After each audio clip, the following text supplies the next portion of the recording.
allegiance. I pledge allegiance to the flag of the United States of America and to the republic for which it stands, one nation, under God, indivisible, with liberty and justice for all. Welcome to the regular scheduled school committee meeting of Monday, February 11th, 2019. This is your reminder that this meeting is being electronically recorded. We start tonight with our spotlight event, and for that I'll turn it over to the superintendent, Mr. Sawyer. And I will dutifully turn it over to Assistant Superintendent Ms. Riga. Thank you. Thank you. So tonight, as you can see, we have several representatives from all three levels of students and staff going to talk to you specifically about our digital learning environment, but specifically the use of the interactive television. A couple of things that we want to share with you and that I'd like for you to listen for this evening is to recognize how it promotes collaboration between students as well as teachers. We want you to recognize how it provides hands-on learning experiences for students that otherwise they may not have. How it extends the learning environment beyond the four walls of the current classroom that they have through just varied methods of communication. And also how it supports the inquiry process for all students to answer their own questions and continue to want to learn and be motivated to learn. So we'll be using this television as well as the interactive screen right behind you.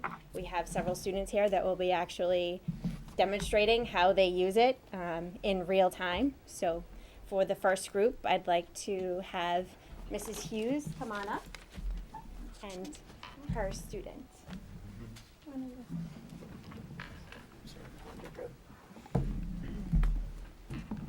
So I want to introduce Ava. Ava is one of my star students, and this is a program, ABC Ya, that we often use. They were actually introduced to some of the features in this program from their STEAM class, which is the science, technology, engineering, arts, math, and science. So they were exploring some of that, and then when we had the TV in the classroom, Ava was able to go in and utilize it to kind of follow up on some of the math lessons that we had done earlier about sorting and counting and comparing. So you want to give them a show of how it works, Ava? Oops, we had turned off the volume. Let's turn it back on. Alrighty, and we're good to go. What if I bring it down?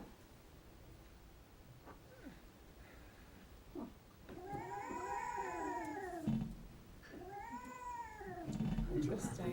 We had a similar issue in the classroom.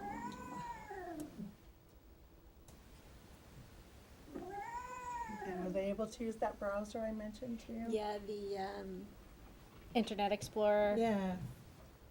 I don't know if anyone else can problem solve us. We were finding that it froze on a particular web browser, so we were trying to make sure that we didn't have that before. Right up. Sorry. It's almost acting like a right-click mouse instead of Yeah. actually doing left-click. And of course, when that first happened, they thought Mrs. Hughes didn't know how to use it. So well, we're learning a lot of it together, Today aren't we we? ask the age-old question: will it Valentine's Day chocolate? Let's talk about it then.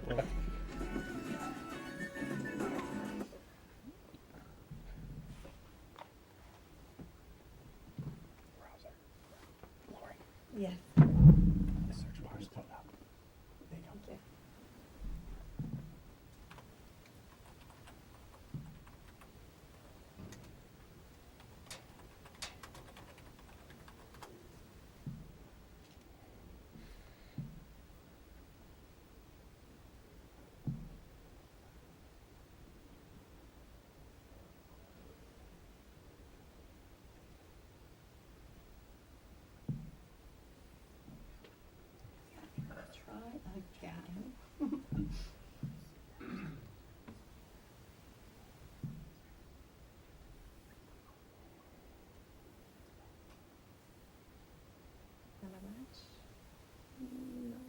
Fuzz Fuzz bugs. left. No, sorry, wrong one. The one next to it on the left. This one? Yes. All right, Ava, let's give it another shot. Fuzz bugs. Sorting, counting, and comparing. Sort the fuzz bugs by color. Place them in the jars they match. So one of the things that we like about, obviously it's very engaging, there's not a child that is not interested in it. It's visually exciting, the little sounds make it more interesting. You might notice that it has like self-correcting features that won't let it put them in the wrong color. But it gives them the opportunity to correct it and put it in the correct way. The further Ava goes on, she was able to like make another jar by mixing colors with it and continue to sort it that way. The fact that it's a touch screen makes it much more enjoyable. My special needs students can utilize this just like anyone else. They're very, very independent with it, and it's very motivating. They have to have their work done before they have an opportunity to do this. The behavior has to fit a certain guideline before they have an opportunity to try it. And it also showcases the kids that can read and follow directions really well. So Ava would be my go-to girl if someone else has trouble with it. They know there's a few kids that are very successful that can read the directions for them and help them out if they need it too. So we like it a lot, don't we, Ava? Is there anything that you like about it that you want to tell anyone? No? Do you think anyone has any questions for us about this? And it continues to go on and get more difficult as she's able to manipulate through it or work through it. Mr. Geddes? So Ava, I noticed that you did one color at a time. Are you able to move the fuzz balls into the jars at different times, or do they all have to go in one color at once and then the next color? Or is that just how you like to do it? So did you have to put all the purples together first before you could do the other colors? Yeah. You do. Awesome, thank you. Thanks so much. Thank you. Thank you, Ava. Mrs. Hughes. So next up, we have Miss Stephanie Dalby. She's here as a third grade teacher from Hill Roberts. She's going to show us how she uses the display to support puzzle talks for ST Math. Okay. Hi, I'm Stephanie Delpy. I'm a third grade teacher at Hill Roberts. So I use this on a daily basis with my students. It's definitely helpful for student engagement. It's amazing when you're standing in front of a white marker board and you say, who wants to come up and try? And the kids are looking around, and then you say, who wants to come up and write on the interactive TV? And all the hands go up because they all want a turn to come up. So it is kind of nice to see that. They enjoy it. When I do a puzzle talk with the students with ST Math, it's really helpful in getting them to understand the idea of the productive struggle. So I usually try to pick something that they're kind of trying to work through, or I've noticed a lot of problems with, to do a puzzle talk, and then they usually, it's a reminder, it serves as a reminder to them that you have to try to struggle through the problem to understand it rather than just guessing and clicking around. So what I would do is I would pull up the puzzle that they're working on, and I would say, okay, what do you notice about this puzzle? And hands would go up, and some of the kids might say, I noticed there's an orange bar at the top of the screen. I noticed there's a round circle over here, and they would just point out different things that they notice. And I would say, what do you think you have to do with Gigi the penguin? What do you think? Where do you think Gigi has to go? They would say somehow Gigi might have to cross this open circle. How do you think we could do that? Maybe by clicking on the orange bar. So then I would try it. Oh, that didn't work. That didn't do anything. Any other ideas? And it depends on what puzzle it is. Sometimes they have more ideas, sometimes they don't. And then I might say, then I to help them out, I might run my fingers across and say, did you notice anything when I ran my fingers across? And they would say, when you did that, all those kind of highlighted and lit up. So I wonder if that has something to do with it.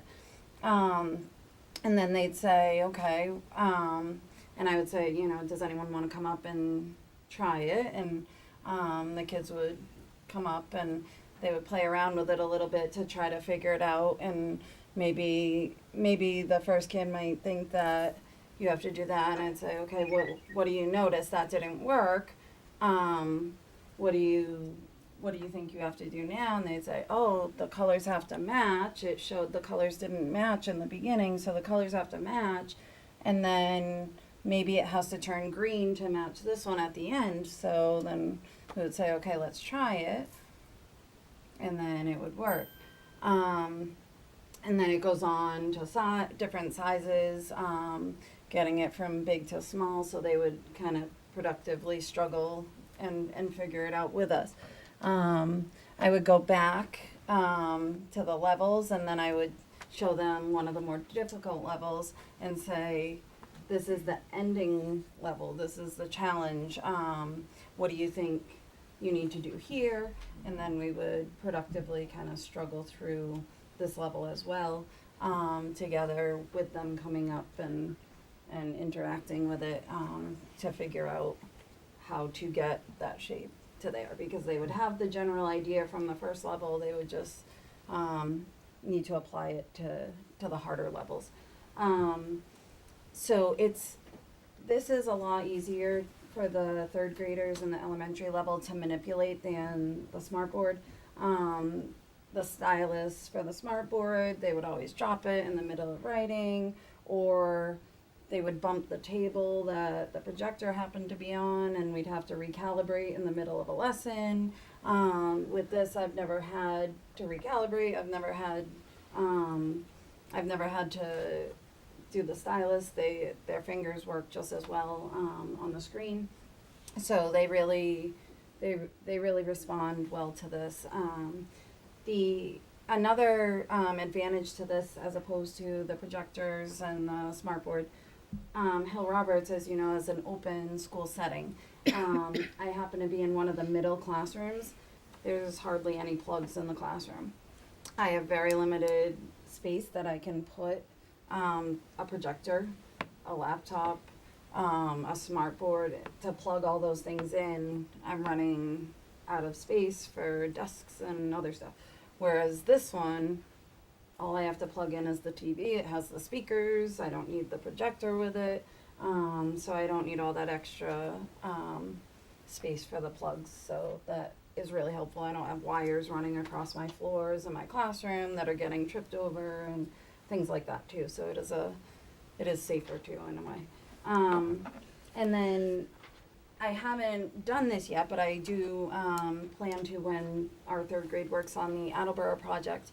We're going to work on casting the students' screens with the Chromebooks. They're going to cast their screens here so they can kind of work collaboratively on these projects together. So it's a really good tool to be able to kind of work as a whole group and see what another group might be doing and planning and things like that. So casting the screens is kind of our next adventure in figuring out the new technology. So, anyone have any questions? Or yes. So, a couple. Number one, for those who may not be familiar with casting, what does that mean? Sure. Yeah. So basically, whatever's on the student's screen, they can connect it, and it'll pull up right on the interactive TV. So it'll be a bit bigger display, so that they can kind of share it with the group.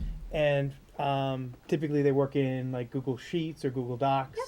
So if Jim and I were on a document, we'd be able to work together on it. Yeah. And so then if Lori and Steve were in a document, we could just switch out and be able to give each other feedback Yeah. based on what we're seeing. Yeah. Yeah. Awesome. Yeah. Just one other comment. What I really like about this, smart boards are often mounted to a wall, so it's stationary. So if you ever want to rearrange your room, Right. that's difficult. I remember when I didn't have a smart board, we had like a desktop computer, and just that hopping back and forth. There's just much more like efficiency, and you keep the flow and the attention of the student when you're not having to kind of maneuver around. And then the calibration piece, I can't imagine that on a portable cart, in case you mentioned bumping it. But so what the smart board used to do is you would tell the board basically where the projection image was, so it knew, let's just take that ST math.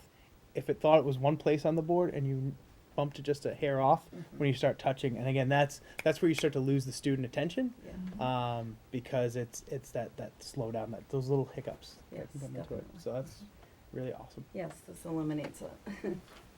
Very cool. Thank you. Any other questions? Thank you. Thank you, Stephanie. So next up, we have Miss Stephanie Daly. She is the teacher for Project Success at Thatcher, as well as Miss Sandy Donnelly, who is the speech language pathologist. So, For those of you that aren't aware of my program is a multi-age, multi-ability classroom, kindergarten to fourth grade, for students with significant physical, medical, cognitive, sensory, and a multitude of other issues. So their abilities range from one end of the spectrum to the other. So when we were trying to figure out what kind of technology to use in our classroom that would best suit all of the students that would have access to the smart board, the ViewSonic was the most appropriate. The children can engage actively. It's a touch screen. You don't need to know how to hold a pencil. We use it to support the materials that we're teaching, access to the curriculum. You help me here. Fine motor, Motor, gross motor physical skills skills. of every child in the classroom are different. Language skills of every child in the classroom are different. So this gives all the children something that they can participate in. We can do modeling, we can do peer interaction. It keeps everybody's attention. I mean, they just can't wait until it's their turn to actually get up and use the screen. So there's the speaker quality on it is really good, so that the kids are able to model back, those that can speak, with the imitation skills of what they're actually doing. It teaches, we have apps and availability to teach concepts, so that if you're teaching a concept on a piece of paper, you've got just a static display, where this gives the kids actually something to show that they're actually putting something in, or putting something on, or putting something under. And then they get that feedback. So they're really very excited about this. And all students in the classroom are able to access this piece of equipment regardless of their ability. We have a few videos to show you of our students. So here we have our Handwriting Without Tears program. Some students have a difficulty holding pencils, crayons, markers, for whatever reason. We have a student here accessing it on the computer, where all he has to do is use his finger to activate and to learn the skill.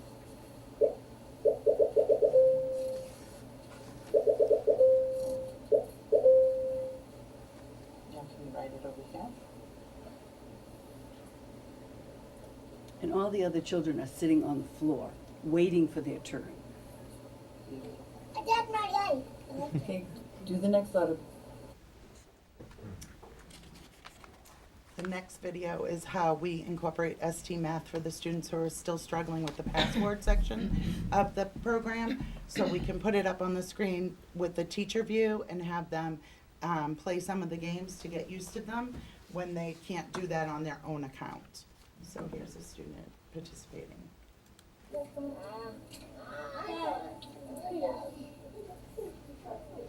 Yeah, just click on it.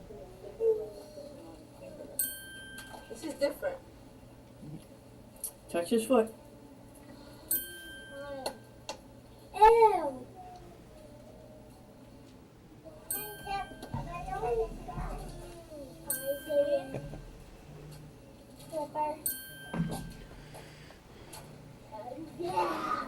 Keep going. Next, keep going. Let him do one more. Keep going.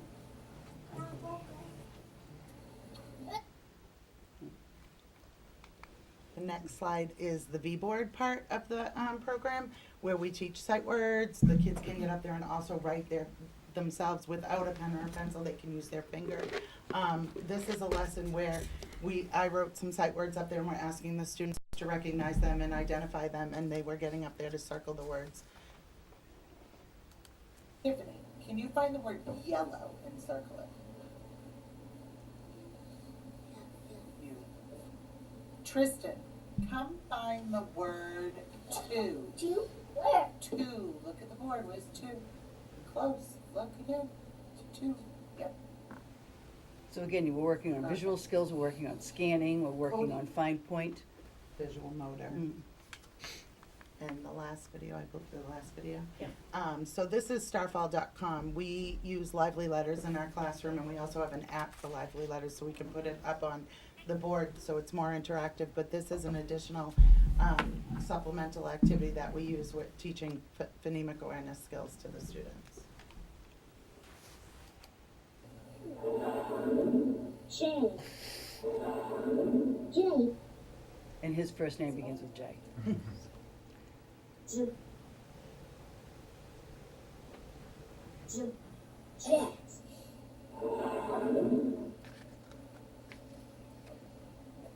J. J. Jump.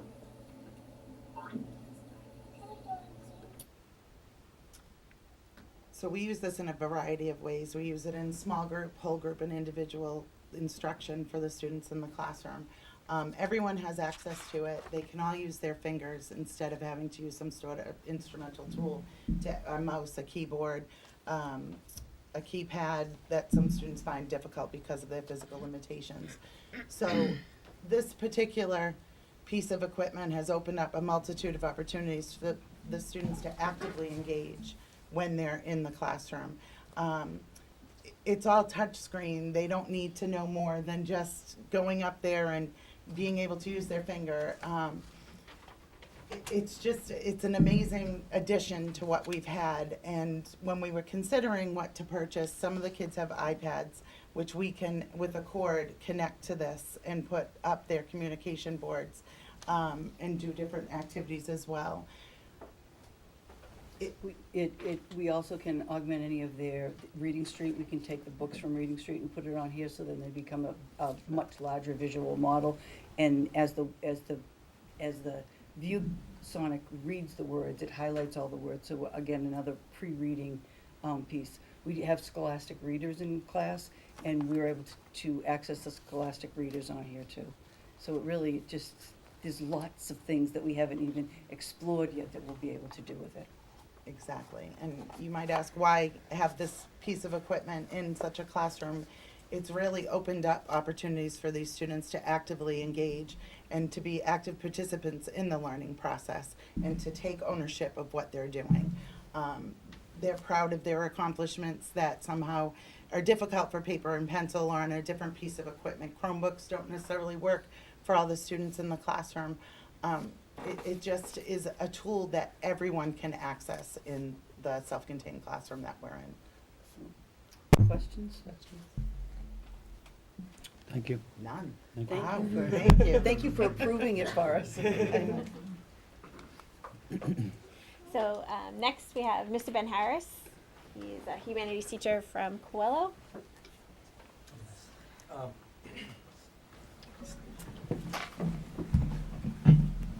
Thanks for having me this evening, and my students. I wanted to start, before I get into a couple of brief clips, I just wanted to say that this piece of technology has completely transformed my approach to teaching and has really allowed for much more student engagement than I've ever seen throughout my teaching career in Attleboro. Essentially it's a big tablet. And in today's day and age, this is what students are accustomed to. This is the life that we live nowadays. We all have our phones on us, and this is something that they can directly connect with. And I think that's a crucial part of teaching, is being able to find the things that these students do in their personal lives and connect it within the classroom. But in regards to some of the benefits that I've seen within the classroom, the range of mobility has been great. I can wheel this thing around the classroom. You can see it from multiple angles. In regards to, again, with things like projectors and Elmos. You have wires hanging around. It's not a safe environment. There's no cords hanging around with this. And also, when you have 27 to 30 something kids in a class, every piece of instruction time is crucial as well. So this is instantaneous. When you go and you try to set up an Elmo or a projector, those 2-3 minutes that you're toggling around, again, they're crucial. And if you add them up over over 182 school days, you're talking about hours upon hours of learning.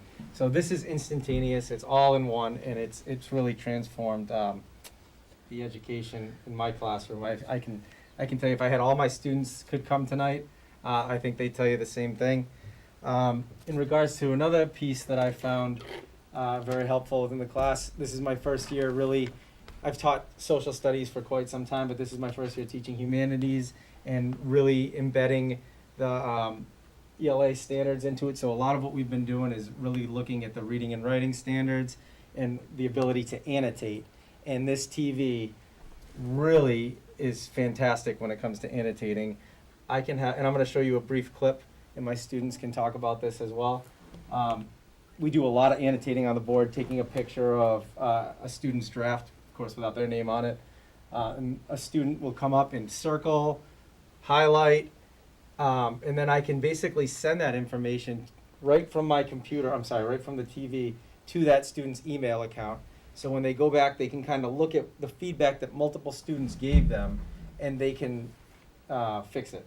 So I just wanted to show you a couple of brief clips of students doing that I thought would be helpful. And then after my students come up here, I want to show you a program that the high school was kind enough, when I observed a class at the high school, they were kind enough to show me that I've used on my TV since I've had it. It's called Pear Deck. But this piece right here is a students reviewing another student's work, kind of going over it as a group.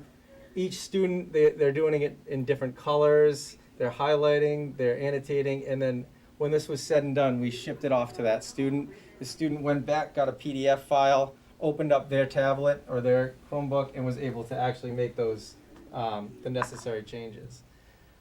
In the classroom, again, we look at model work.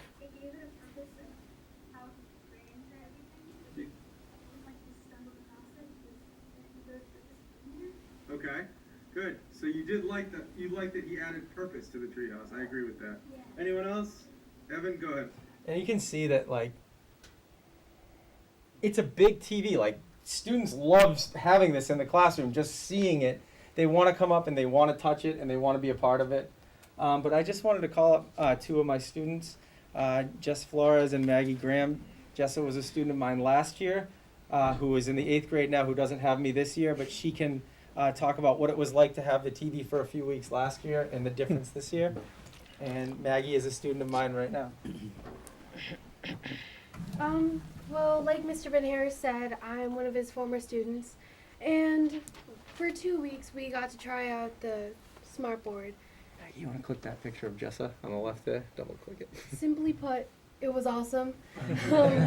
Because instead of a blinding light flashing on us, we got to actually interact with the board and interact with our slideshow instead of jamming on the keyboard 20 million times just to flip to the next slide. And you can ask any person in my grade and they'll tell you the same thing, that when we were using the smart board, it was awesome. And it was a lot easier since we're all nervous wrecks when we're presenting. We got to not have everything. As you can see, I'm nervous. But we didn't have to freak out how we would if the laptop would work trying to flip through slides or anything like that. We just had to tap the board. And all in all, it's just an awesome thing to have in class, and I really wish we had it this year. Hi, I'm Maggie Graham. I'm a student of Mr. Van Harris's this year. One of my favorite things about this board is it's very focusing. no one really wants to look at a whiteboard. It's kind of bland, but when you have this big, bright computer, we're all kind of addicted to our phones. So when you have something very similar to this, just larger in scale, it makes it a lot easier to almost care. It makes it easier to want to focus, to want to pay attention. One of my other favorite things is we get to annotate on this. So I was actually one of the girls in the video, and you get to take this student's essay, you get to blow it up, you get to look at all of what they've written, and then you get to write all over it and then send it to their computer without actually having to give them all of the answers. And I think it's really cool because you get to work with other students without giving them the answers. You get to supply them with ideas and other people's feedback. So right now, what I wanted to show you was the program that we use a lot in our class called Pear Deck, which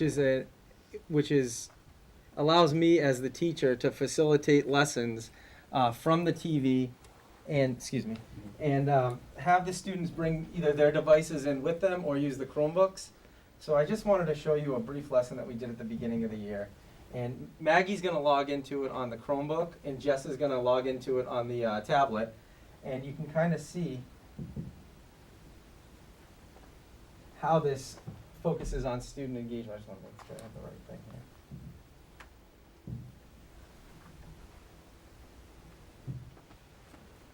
here.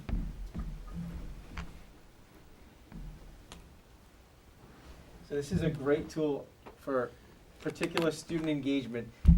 What I'm able to do is... Can I play too? If you'd like, yeah, absolutely. You can join in with your phones. What it does is we use this when we collaborate as teachers as well. We use this in faculty meetings. It's not just like a quiz show for kids. It's just a way of making sure that everybody kind of holds the attention of the person facilitating. So, are you in? Yep. Oh, I'm fine. Anyone else? All right. So every time you do this, it asks you how you're feeling. So. All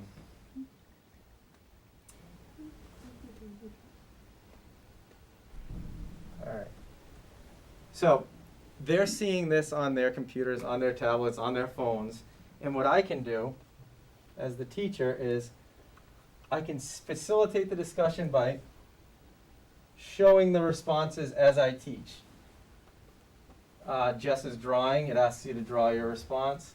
Maggie's over here. She's actually choosing to use the text piece.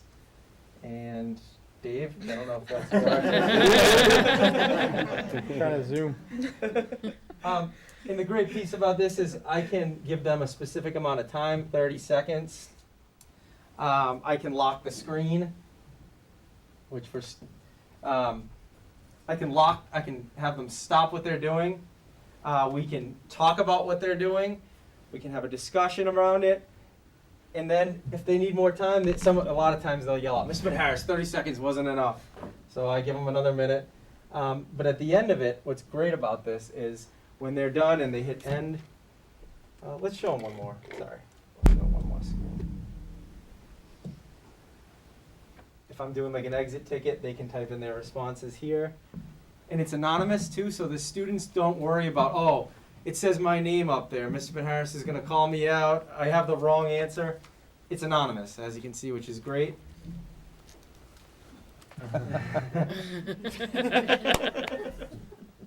But the piece that's even better about this is at the end, when I hit end, sorry guys, I end the session.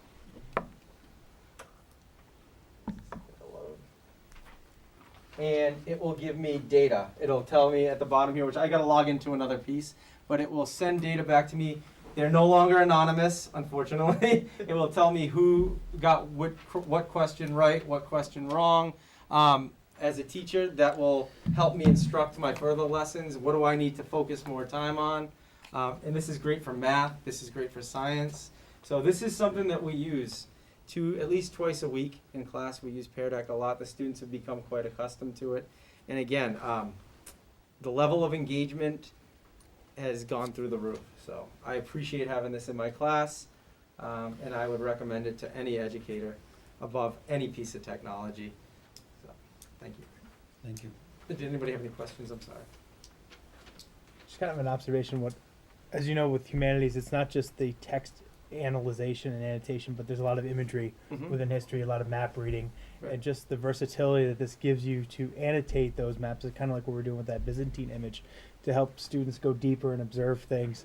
But then I also really appreciate how you were talking about being able to send off what those annotations look like, and then when you pair that with, let's say, a screen recorder, now you've got the entire day's lesson and annotation. A student who's out for the day Mhm. now has access to the class in a way that they weren't ever able to before. So. Well, to piggyback on that, what's even better is while the students will come up and they might annotate, they might not have the right answer as well. So as a teacher, it gives me a conferencing point. Like I can sit down, the student might say, Mrs. Harris, I'm not really sure why they underlined this. I thought I did this right.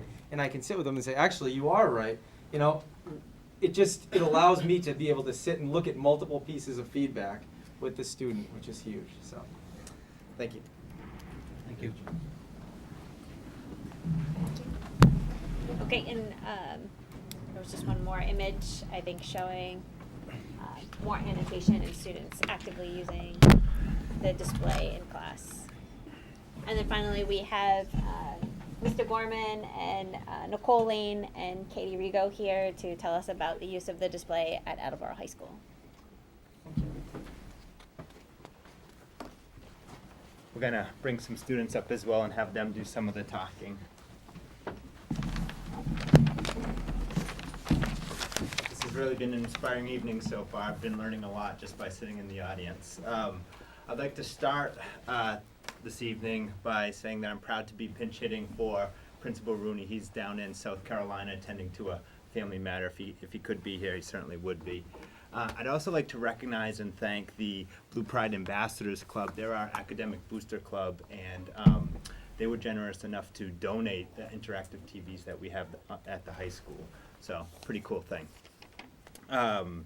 As Miss Regan said, tonight I'm accompanied by Miss Lane and Miss Rigo in the audience, and also two students, Gabby Lozier and Ashley Mesha. So, but before I hand over the presentation to them, I'd like to share a couple thoughts with you how we're using the interactive TVs at the high school, and a lot of it's going to be a repetition of what you've heard at the earlier levels.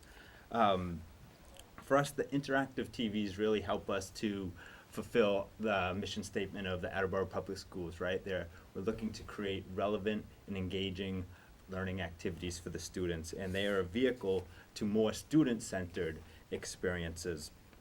You know, after all, they are called interactive TVs, right? The emphasis is on active as opposed to passive and sedentary learning, and that's something that this is great. This is great about these televisions. One thing that we're exploring at the high school in more depth is how different students learn in different ways. And the interactive TV is another method to help teach all students. So the interactive television is a technology that aligns with our district-wide emphasis on inclusive practices. As you see, this technology allows for a strong connection between field experiences and the classroom. These field experiences could be virtual or concrete ones. In our example tonight, the TV has helped to redesign a field trip from a one-off, single-day experience to one that extends over several days and allows for deep engagement. And as we know, the research shows us when we provide opportunity for deep engagement, that's when significant learning outcomes occur.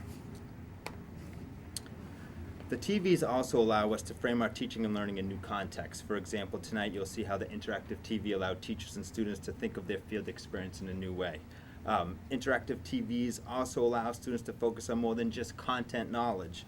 They must also learn all the 21st century skills necessary to use the technology appropriately. So the TV acts as a kind of crucible that allows teachers and students to blend and integrate content-specific knowledge with digital skills. I think I've said enough at this point, so I'd like to turn it over to Gabby and Ashley, who can give you a little bit more information on how the interactive television contributed to their learning. So I'm Ashley Mesha. So our AP US class, so the three of our classes went on a field trip to Boston, and prior to the trip, we each, every student got one location to focus on, like in the Freedom Trail. And before our trip, we researched the location that we would like apply later to each pinpoint. And then on our walk along the Freedom Trail, students took pictures and videos of their location. And then when we returned, we put all the information and pictures together onto the map. So obviously the TV is a completely new piece of technology for us in the classroom. So while we were doing research before the trip and while we were out on the trip taking pictures and videos and things like that, we had to keep in mind that it was going to be presented on an interactive TV like this one. So usually a lot of our, all of our presentations are kind of shown on like an Elmo or just like a video or a picture projector, sorry. And not that it's boring, but it's just, we kind of do the same kind of presentations every day in class. So this was really new and it was interesting and it was really engaging for us to get to use a new piece of technology to present information. And it's really helpful for visual learners, myself included, because a lot of times in school we take in information a lot of the same ways. We'll like sit down, take notes, read. It's kind of like a typical classroom, but then this gave us a new way to kind of learn the information, and it was helpful to actually see the information on a TV like this and to like be able to physically interact with it. And it's nice because you can like zoom in and out on the actual thing, and so we have some examples here. This was mine, so I researched the Old South Meeting House, and this is some of my research over here, and that's one of the pictures I took while we were out there. Sorry, reach across. And then this is one of our classmates. She had the Park Street Church, and this is her research, and she actually put together a video with some of her pictures. So that's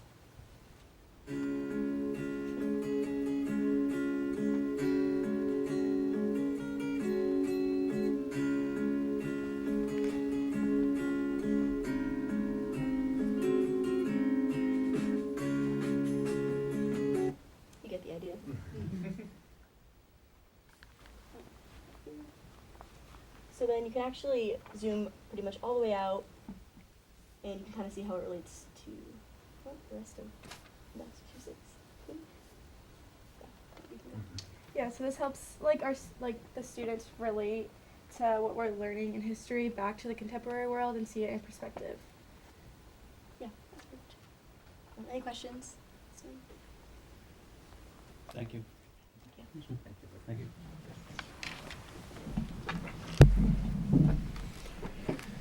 So in closing, I would like to thank everyone that came here tonight to share how the interactive displays have really supported learning in our classrooms and extended the learning beyond the walls, demonstrating collaboration, immediate feedback, engagement, and all of the points that we talked about at the beginning. Does anyone have any further questions? So for each, how many do we have at each level and at each school? We purchased 10 for this year, but as Mr. Gorman alluded to, there are some others that were purchased through either donations from specific organizations or just generally. So I don't know exactly how many we have. I'd say around 15, but it is not deployed evenly throughout. This is really sort of the results of some pilot work in specific places. Any other questions? No. Thank you.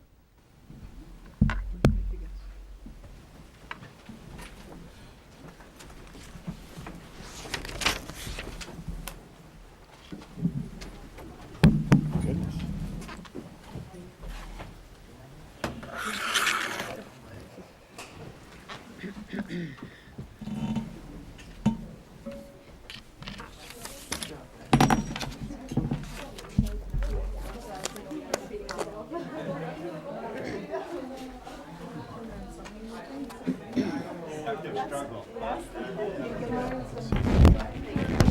I can see my work. Because I'm right over at Post Office Square. Oh, really? I'm looking on the map. I'm like, getting familiar with it. All right, next we have our Student Advisory Council and around Attleboro update. Ms. Larson? So, first things first, we have vacation coming up next week.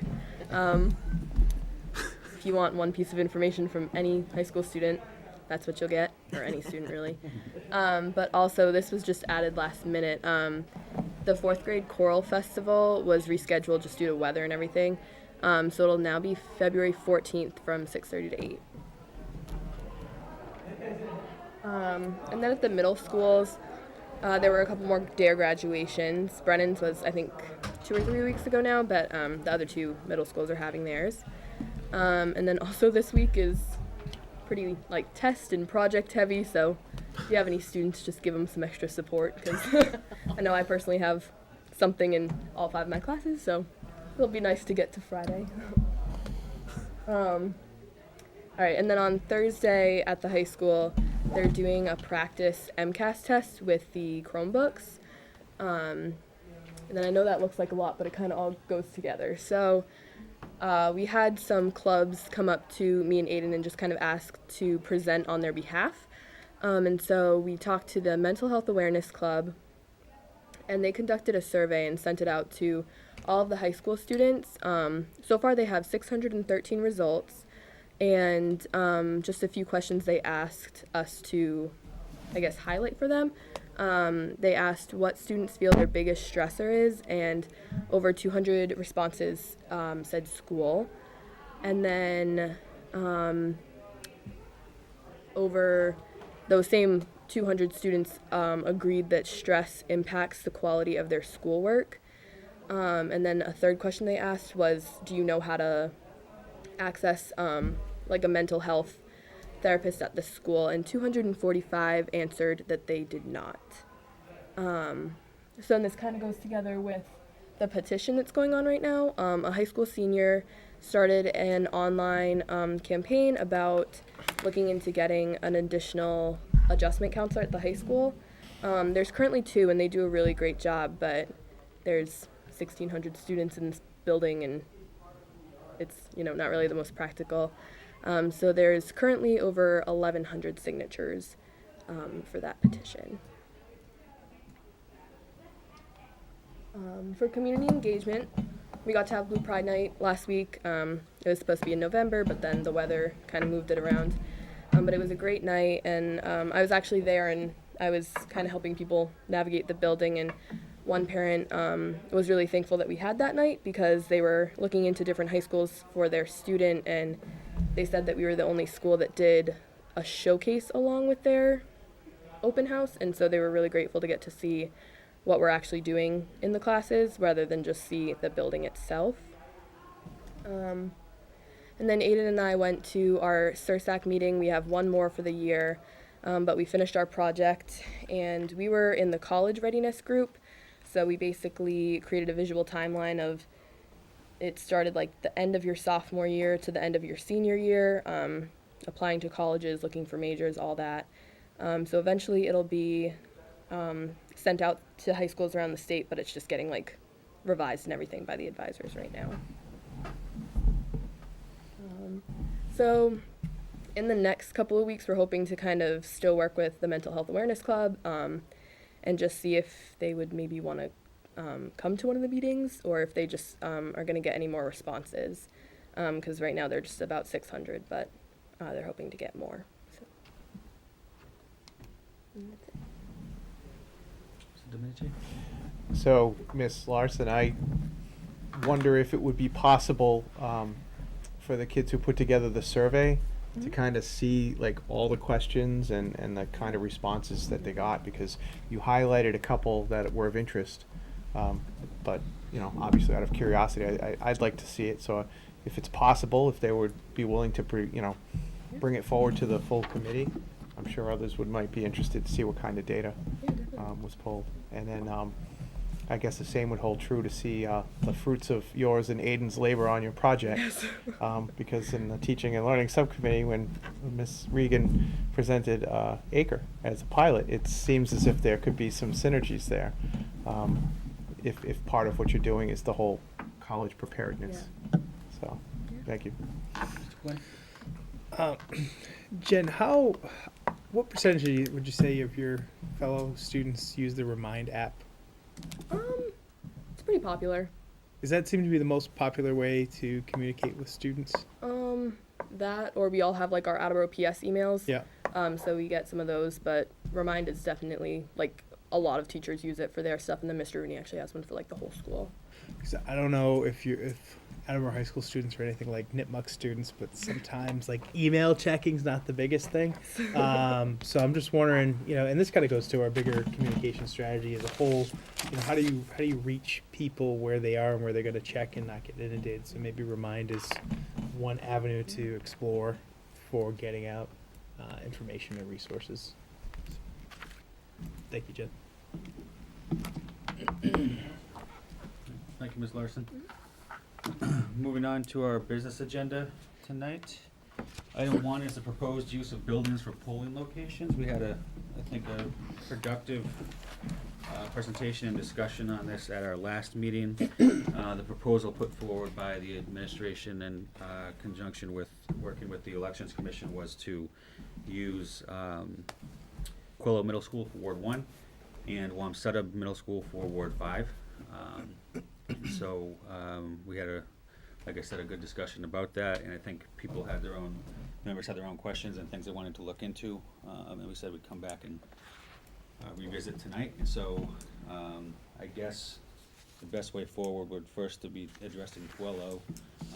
I would entertain a motion to approve the use of Quillo as a polling location for Ward 1. So moved. Second. Do we have any discussion on this, Mr. Storrs? Yeah, after the last meeting, the next morning I went over to Coelho and did a drive-through, and my concerns that I expressed during the night were relieved right away. There was probably about, give or take, 75 open spots. The parking lot was a lot bigger than I thought. There was like 4 or 5 different sections. I think if, with the area that we're looking, if we took the staff and asked them to like park on the side of the building or even in the field like somebody had suggested, there would be plenty of parking for Coelho. Like I said, 75 open spots. There is no concern with the door is at the level of the sidewalk. I verified that. There's also the side streets right across from Coelho, which I think is good for the elected officials and the volunteers. They could park over there because I know that we don't want them on the property. They stay across the street. I think when they're holding their signs, I believe that's what we've done in the past.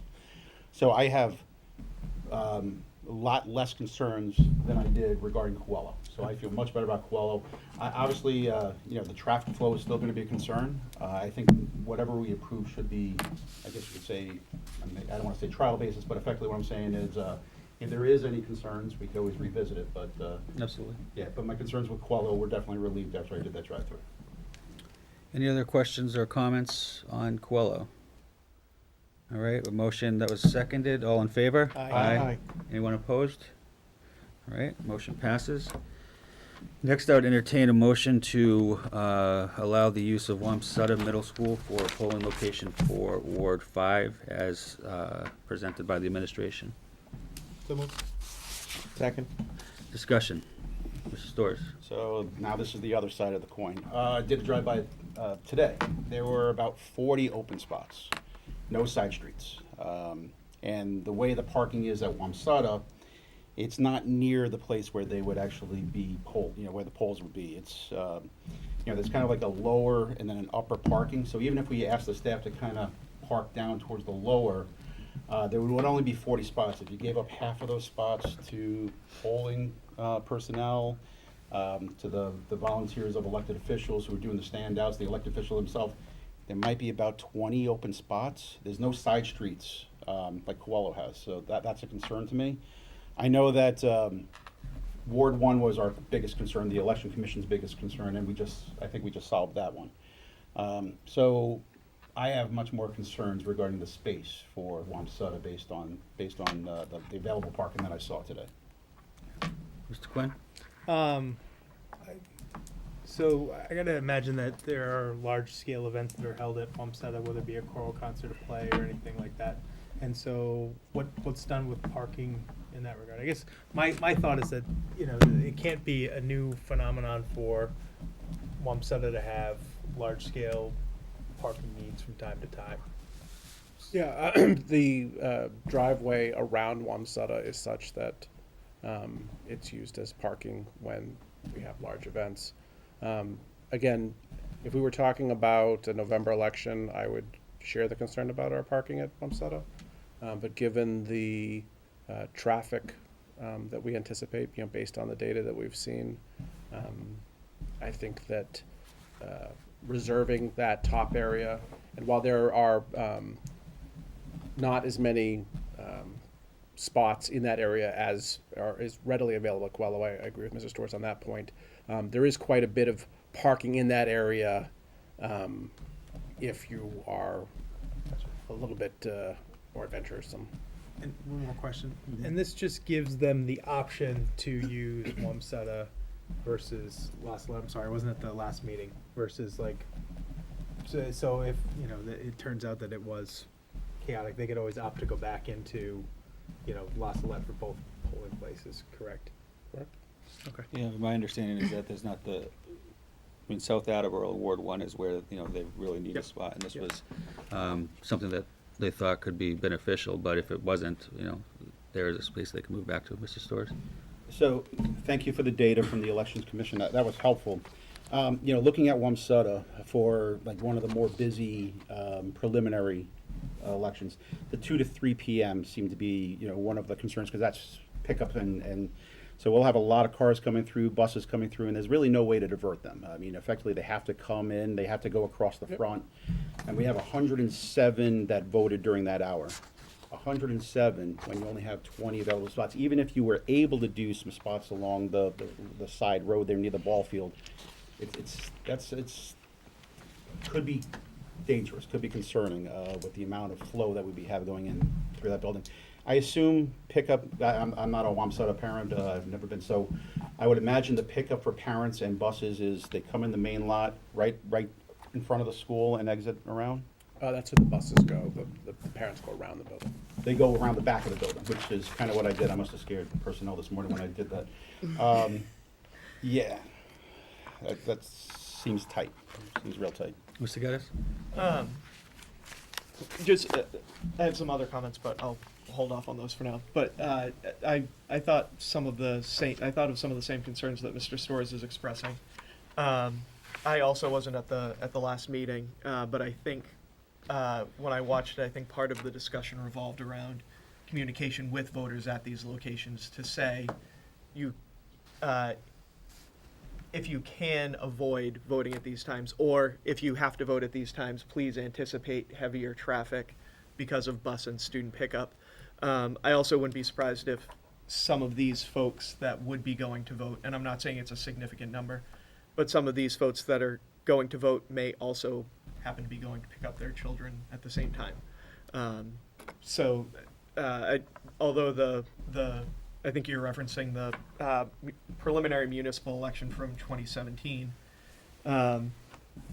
we may not necessarily have to deal with that high of a number. Some folks may choose to work their parking around those times, but I'll hold off on my other comments for now. Mr. Quinn, Mr. Storrs? Yeah, another question to speak to Mr. Storrs' concern. Would it be an option to potentially schedule a half-day PD day that would clear out the need for the 3 o'clock runs?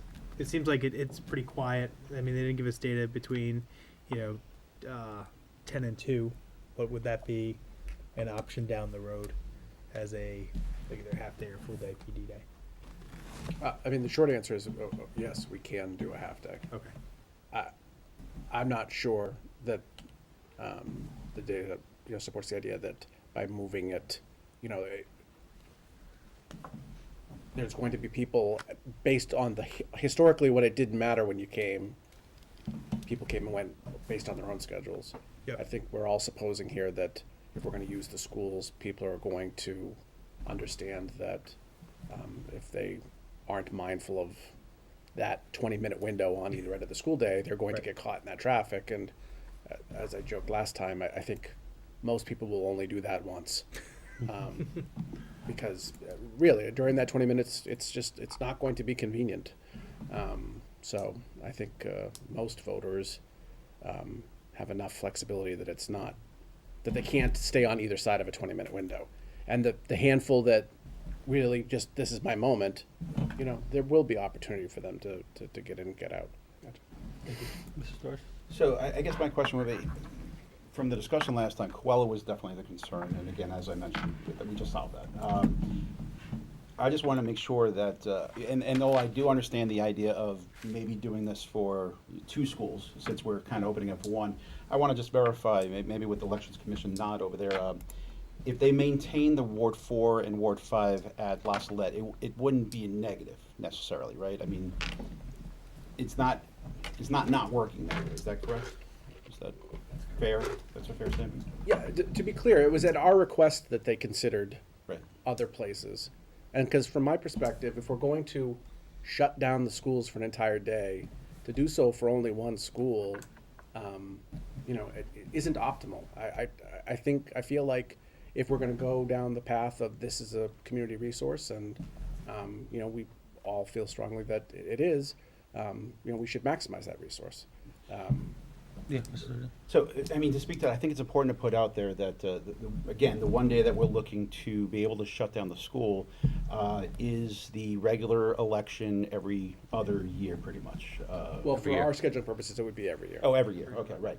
But the big thing is, it's this, because I've seen some people posting and some other things, and I want to make sure that they understand, this doesn't change our overall calendar schedule, meaning this is not going to impact the students' summer. The summer will still go off, school will still end at the same time, because we already had a full day professional development day for the staff worked into the schedule. So really all we're doing is taking that day that we already have in the schedule and moving it to election day. And of course, the side benefit of that is there will definitely be some parents who are already taking that day off for the full day professional day. Now they'll be taking it off on election day, and maybe they could take their child with them to the polling place, and their children can experience that with them, which is, I think, a great thing. So I definitely think that that's the best way to go as far as dealing with the regular election day, and I think it's great that we were able to do that. I also want to say that what was mentioned last time by the Election Commission, how the voters aren't given access to the building for the restrooms. It's only the polling personnel, and they're taken by the police officer that's on station. That also made me feel a little bit better about this. Okay, Mr. Geddes? I'm going to echo Mr. Storrs' previous point about the benefit of closing all the schools, not just for the students to appreciate the need to vote and the importance of voting, but also to give the community more of an opportunity to actually get into the building to see what's happening there. I would hope that some part of that professional development is community engagement, and allowing the community to get a feel for what's really happening, and maybe talk to some of the educators about what's happening in the building. When we first had this discussion with the Election Commission, I know I was one of the folks that was saying, I'd love for this to be an all or nothing type of thing. That was before we had St. Teresa, and now we're at a point where Quello is our only option for South Attleboro. But that being said, I would still like this to happen at some point in all of our schools, and I think Quello is a great first step. If we were to do this district-wide, I think Wamsutta would actually make more sense as a Ward 6 polling station than a Ward 5 polling station, because Ward 6 doesn't have a school building, but Wamsutta is on the border and is actually rather centrally located for Ward 6. I think a better Ward 5 spot would probably be Thatcher, although there would need to be some changes made to that parking lot, which are under consideration now anyway. So I think we may have some better opportunities. I think if I remember correctly, Mr. Riley, when the commission was here 2 weeks ago, you said voters have to be notified at least 20 or 21 days prior to the vote to any change in polling station? 20 days. 20 days? So maybe this is something that, but that being said, you're not in any rush to move any other polling stations beyond Ward 1.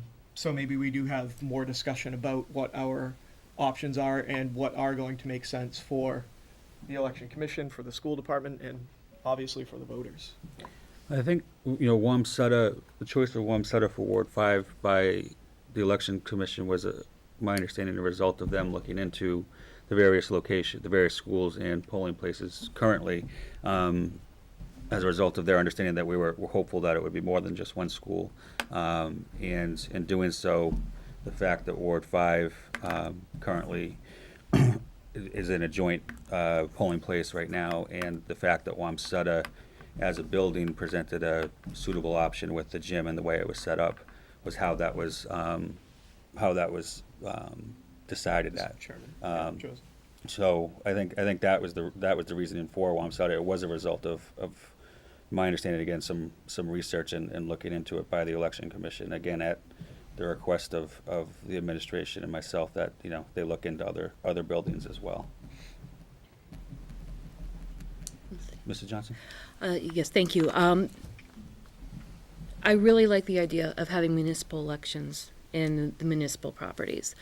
That being said, how we have this set up right now at La Salette seems to be working absolutely. It seems to be working absolutely fine. I do have a concern, like Mr. Storrs, of the peak times during the drop-off. I'm not sure if this is going to be the best solution now. This might be something to consider in the future.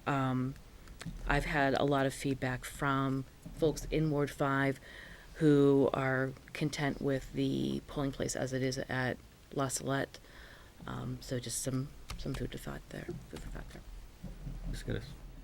Something that just occurred to me related to the parking issue. Would it be worth us considering it's a municipal spot with ample parking for us to create some kind of a shuttle service for some of the teachers that may be able to park, say, at Hyman Fine, and then we use a smaller balloon bus at the beginning of the day to get teachers to and from Wamsutta, and then again at the end of the day. Just something worth. Correct me if I'm wrong, I gotta imagine that would eat up a good chunk of that, whatever cost savings would be achieved through moving it to a municipal building. I mean, I don't know what a bus costs for a day, but you're looking at 2 runs. I mean, it's a idea that's feasible in other scenarios, but I think that if it's really a concern and hits that point, then I think the election commission in their wisdom would probably come back to a lot more. If I may pivot a little bit here, I think you made a really good point about this being a opportunity to showcase, and we talk about the schools being the center of the community, and I think it would be a missed opportunity if we didn't take advantage of this opportunity and find ways to highlight the work. I mean, we do our spotlights, and I'm sure the 10 people that watch our meetings will enjoy what goes on here, but we've got a captive audience walking in, and I think if that could be part of the strategy, I think it's just another added benefit to this endeavor. Mrs. Storrs? And I want to speak to that. I totally agree. The more that we can showcase our schools, the better. But I got to put the children's safety first. And in Qualo, I think that concern, was dealt with. There's enough spots there. I still have concerns about the peak times for the drop-offs and the pickups and the buses and all that. But that's something we can take a look at when the next election happens and we do this. But with Wamsutta having about half the parking and no parking across the street, I just can't see this being a very safe thing. Obviously, if this was a major issue right now, I would consider it a little bit more. But the fact that what's happening over at La Salette is working, that makes me feel as if maybe right now is not the right time for this. So that's how I feel. Anyone else? All right, so there has been a motion and a second to authorize the use of Wamsutta as polling location for Ward 5. I'll take a vote. All those in favor? Aye. Aye. All those opposed? Aye. Okay, so that was, I'm sorry, Ms. Sawyer, what we Aye. Aye, so 3-5. All right. So, just to recap, for the election commissioner that's here, the school committee did authorize the use of Quello for Ward 1. At this time has not authorized the use of Wamsutta for Ward 5 with No, you heard I think the back and forth about maybe not being as urgent right now, and something that would be considered in the future if that became the case. So I want to thank the Election Commission and the administration for working together. This has been something that, has been an issue since I've been on the school committee, and addressing a lot of the concerns we had specifically about South Attleboro and Coelho, so that we could reach this point. I want to thank you for the work that you did. And also thank the committee. I know this is something that's been on our plate a lot and something that there wasn't universal agreement really ever on. So, but I think the meetings were productive, and so thank you all for that. Mr. Geddes. And I will say that while I voted in opposition to Wamsutta for tonight, that I'm absolutely open to looking at other plans and other possibilities across the district. Just a matter of timing right now. But thank you. Great. Thank you. Do you have any questions for us, Mr. Riley? No. Nope. Great. Just like to thank you for your consideration and your affirmative vote for Coelho. Thank you. All right. Thank you. Thank you. All right. Next on the business agenda tonight, we have Tri-County Regional Technical School Agreement. This is the third or fourth year now that we've entered into this, or would be entering into this type of agreement with Tri-County. And again, it is to send students from the city of Attleboro to Tri-County when their top choice is for a vocational program, vocational or technical program that is not offered by Attleboro High School. Really, the only thing that changes on this agreement annually is the amount that gets paid to Tri-County, and that is a reflection of how the state reimbursement changes each year. And so, as that has changed, it just matches what we get from the state, and that gets transferred over to Tri-County. Is that correct, Mr. Sawyer? That is correct. So the agreement, again, similar to years past, has been circulated with the materials. At this time, I'd entertain a motion to approve. So moved. Second. Any discussion or questions? All those in favor? Aye. Aye. Thank you. Next, we have a superintendent's report. Mr. Sawyer? Thank you, Chairman. First, I would just like to say that tonight's presentation on interactive displays was truly exciting.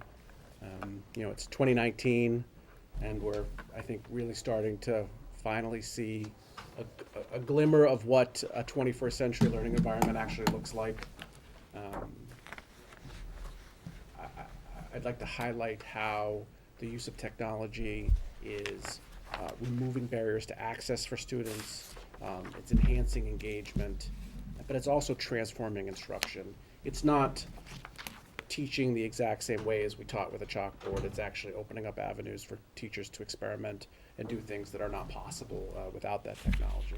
And so the technology becomes transformative rather than just replacing a more outdated form of technology. And this pilot, I think, has been very instructive for us to realize that we need to find a way to pursue this as quickly as possible, and to put as many students in front of the kind of technology and provide it for the teachers for their planning, so that we can truly provide the kind of educational experience I think we all want for our kids.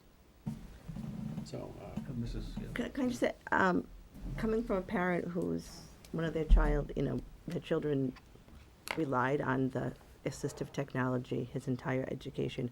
Back in the day, back in preschool, he was using a touch screen. Then they put it over the screen, and that was made a world of difference for him, and just throughout the entire education. So for Project Success to come in here and just be able to show from touch screen to that is just amazing, and just all of them interacting, and like you said, the part that we can do now, do an inclusion for everybody, and that everybody can use it is just wonderful.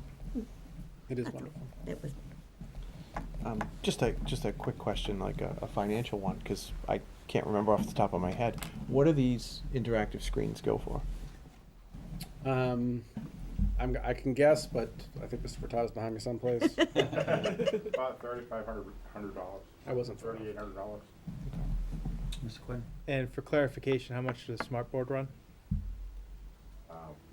We haven't really bought those, so I don't know. They're comparable, like double. yeah, They're double for the the price. same size, quite a bit more. Yes. Yeah, and the screen might not even be that big. And that pricing, does that include the stand or is that not including the stand? No, that's not including the stand. The stand is another $200.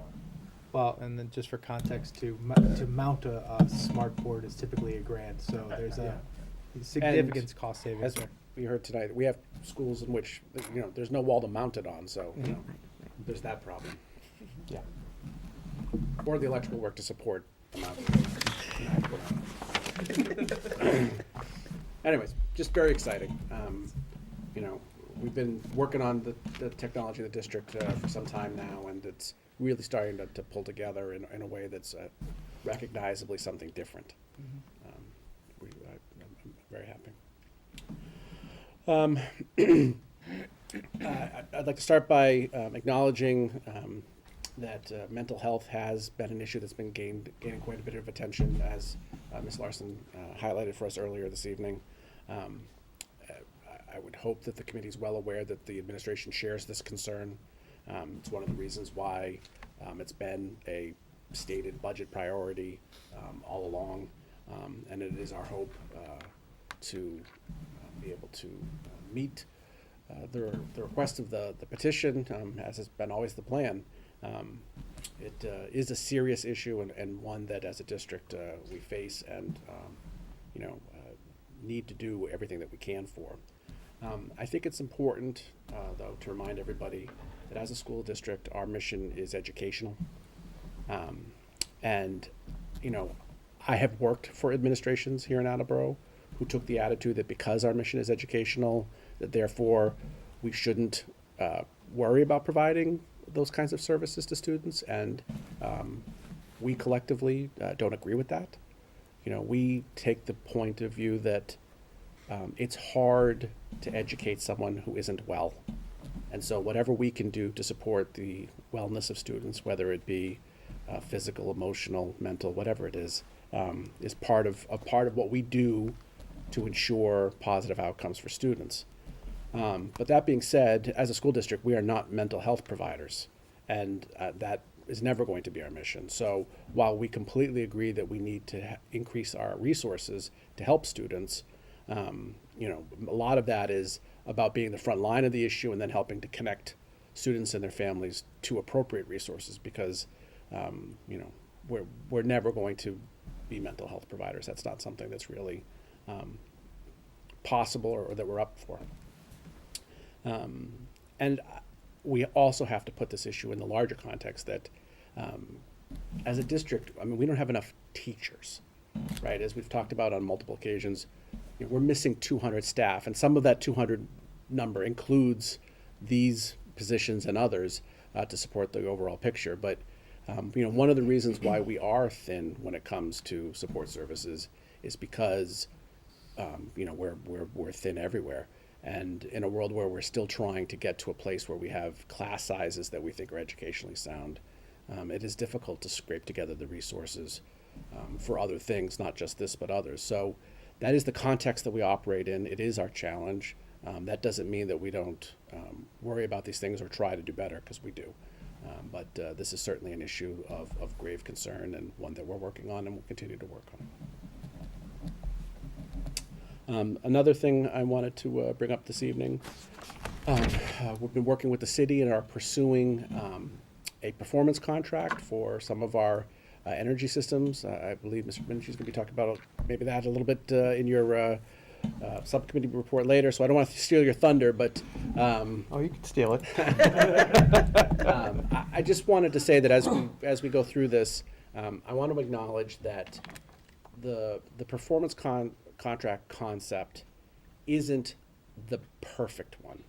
It's not optimal. The reason why companies offer us the opportunity to basically upgrade our services without having to pay for it is because they make money on the deal, right? That's what businesses do.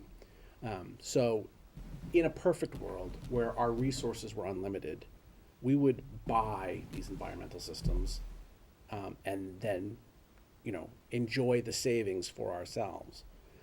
But given the challenges we face, both as a district and as a city, I think it makes a lot of sense to pursue the performance contract concept so that we can catch up with all these systems. Because, you know, when we're talking about some of these, you know, the environmental management system, the cooling systems, you know, we're facing situations where if these things fail, we can't keep buildings open while we address the problem. So we have, you know, Mr. Furtado and I reviewed a list of, it was about totaling about $4 million worth of urgent needs.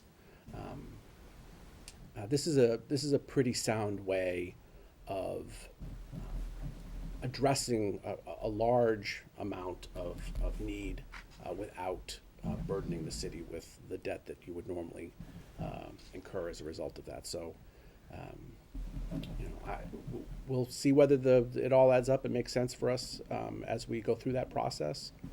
But I do want to say that I think that it's, given the larger picture here, a prudent approach to at least examine.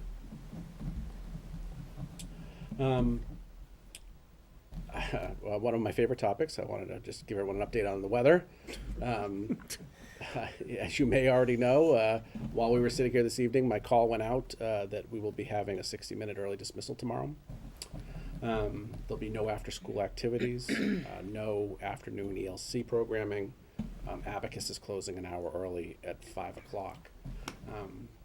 You know, if I made a call at 5 in the morning tomorrow, I'd have a better chance of having it be an accurate call in terms of whether we actually need a dismissal or whether we need actually 2 hours of dismissal.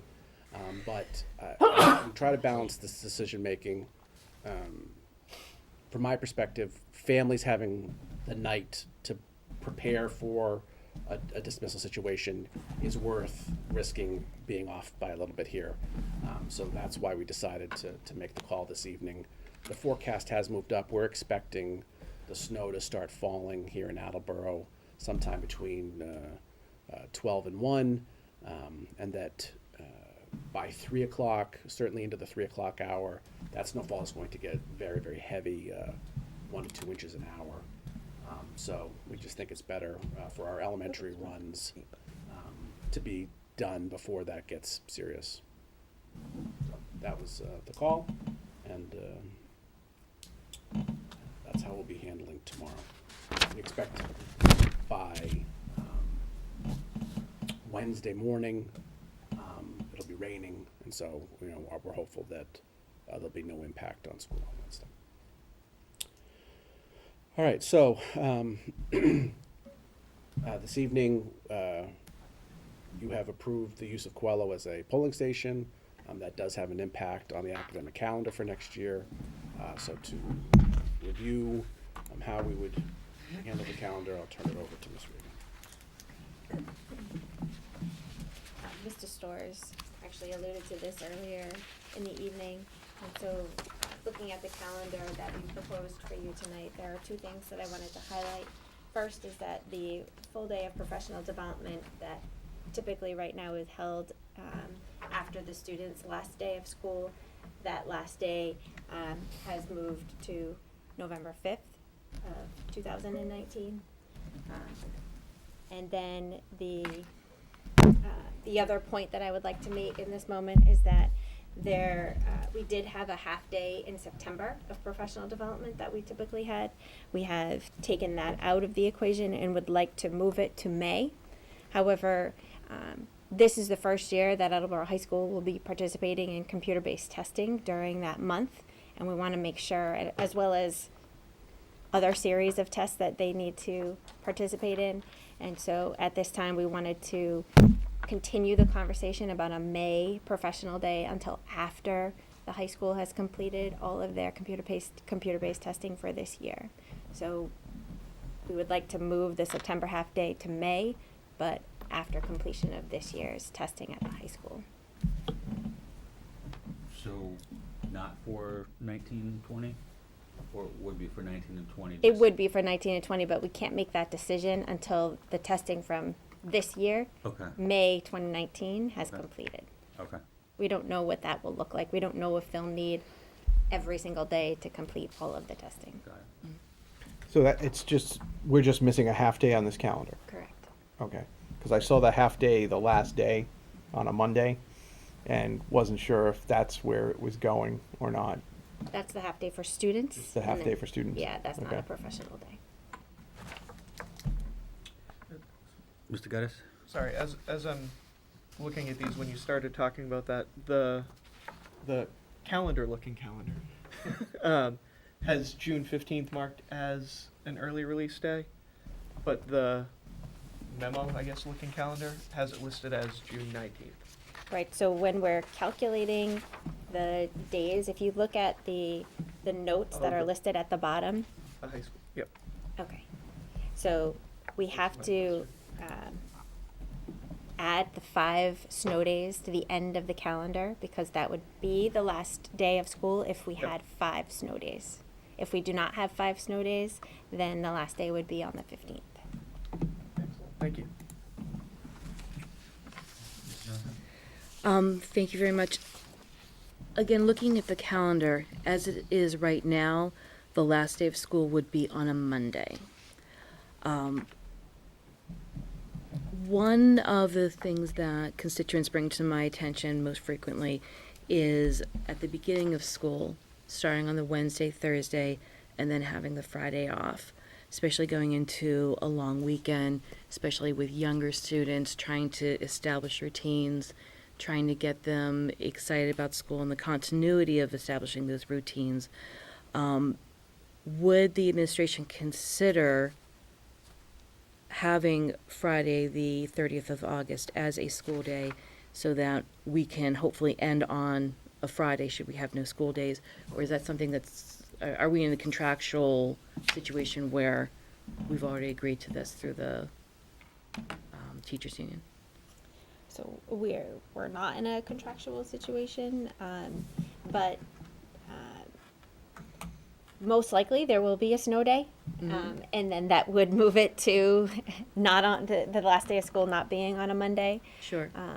We can't And I predict realize that. it's always a gamble. Right. But again, this is something that many people have spoken to me they feel very passionate about they expressed to me their frustration very passionately about having that Friday off, going on a Wednesday, Thursday, and then having the Friday off. And it's a hardship on a lot of families I've spoken to. So, 2 things. One, to be very clear, the calendar is the school committee's calendar. So, you guys collectively have the final say on what days we have school and what days we don't. And I just would caution that you separate the 2 issues, right? Whether or not we, year in and year out, have the Friday before Labor Day off as a 4-day weekend or not should be its own issue. And whether or not, we have school end on the Monday or not is another one because, as Mr. Regan already said, if we tinker with the calendar to get it to be on a Friday, then when you have the one snow day, you've got that Monday. Whereas now, if you have Monday, you get the one snow day. Because while no snow days does occasionally happen, most year there's one or more. So when you add them in, having 2 or 3 days out in the week actually makes it better than ending up with just the one. So I wouldn't fix Labor Day to get you to a Friday. To me, you kind of have to live with where the last day ends and not worry about it because no matter what you try to do, it ends up being something that you don't expect. But the Labor Day consideration should be considered on its own merits, regardless of this year's calendar, and you guys collectively get to decide on that. Sure. One thing I would say on the Labor Day week, 2 things, I guess. One is, personally, as a parent, I actually like the kind of getting back into the swing of like a short week and then starting, that Tuesday, kind of like, you get everything out of the way that Wednesday, Thursday, and then you come back Tuesday and you're ready to go. I personally like that.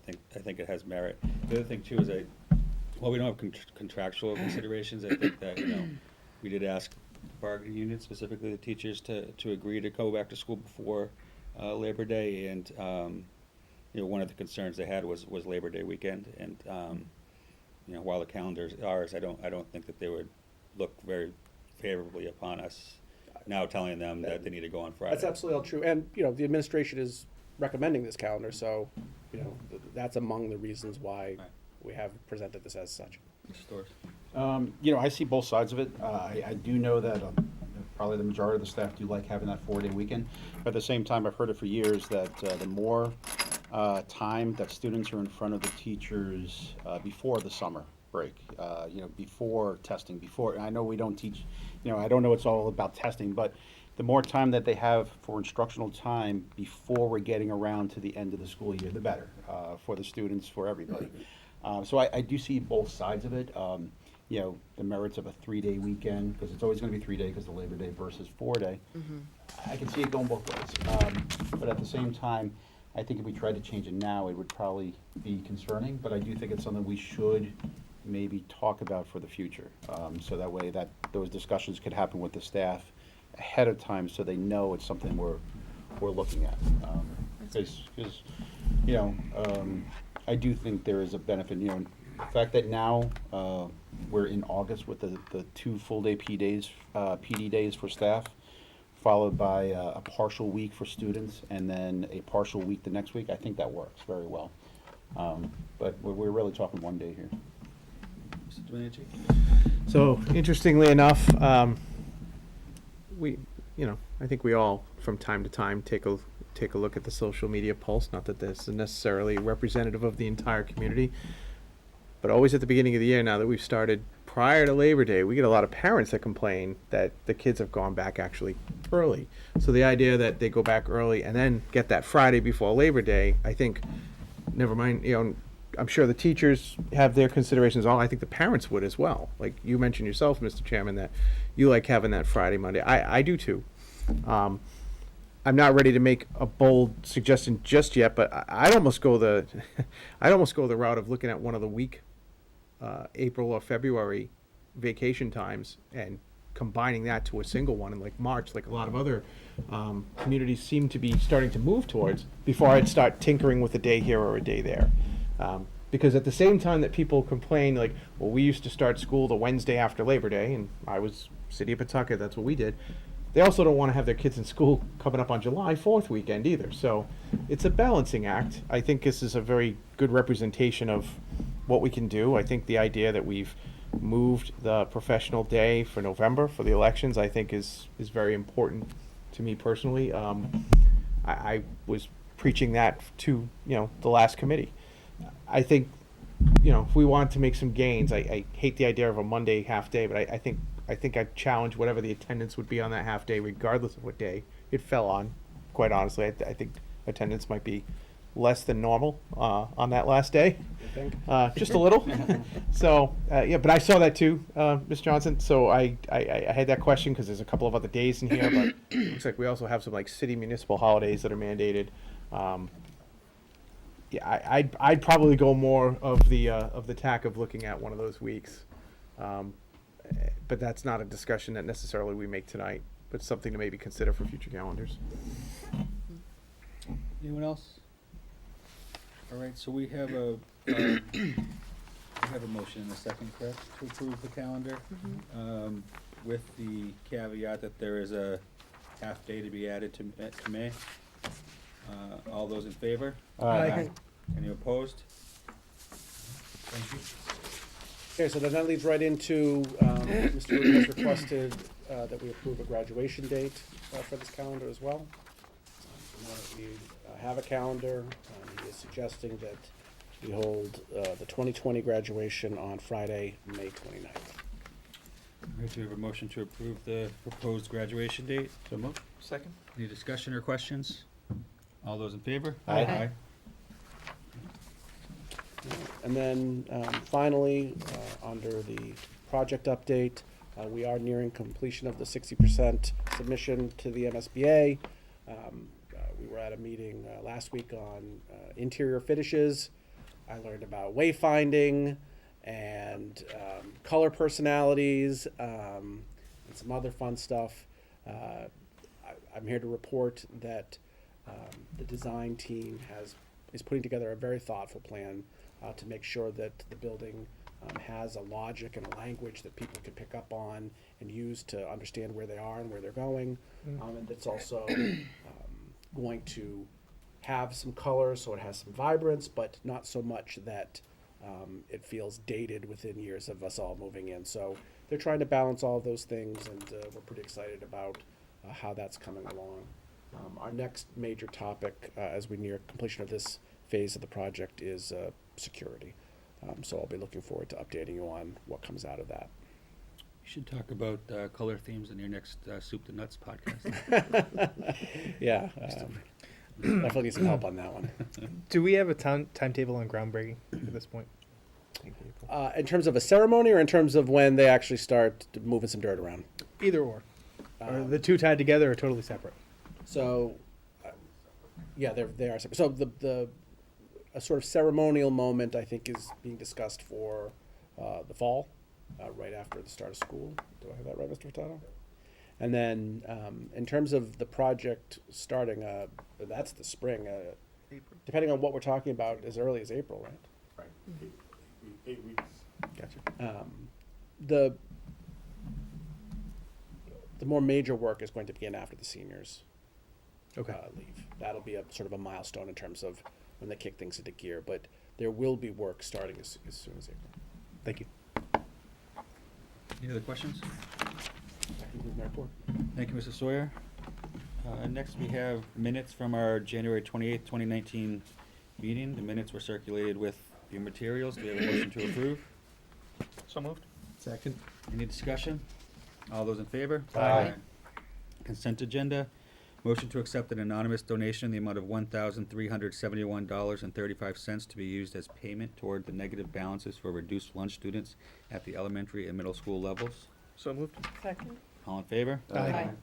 Motion to accept an anonymous United Way donor in the amount of $1,000 to the Attleboro High School boys basketball team. So moved. Second. All in favor? Aye. That concludes the consent agenda, so we'll move on to our subcommittee reports. Start with Mrs. Scales and Policy and Personnel. Thank you. First, we reviewed 2 items in Section A, one of which was previously tabled. We made one minor edit to Policy AC non-discrimination, deleting redundant information. Motion to approve the recommended edits to Policy AC as presented. So moved. Second. Any questions?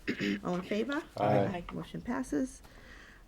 We took another stab at ACA non-discrimination on the basis of sex. We tabled this last month for further review. The subcommittee is still not convinced that this should be merged with policy AC, so we tabled it again to get clarification from MASC. Next, we reviewed some items in Section J. Policy JB, Equal Educational Opportunities, was tabled in January, and the administration came back with clarification on some ELL language. Motion to approve the recommended edits to policy JB as presented. So moved. Second. Any questions? All in favor? Aye. Aye, motion passes.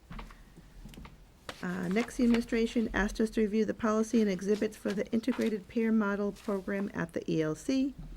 They asked that JFAAA, Integrated Peer Model Program Admission Policy, be removed from the policy book as MASC does not have such a policy.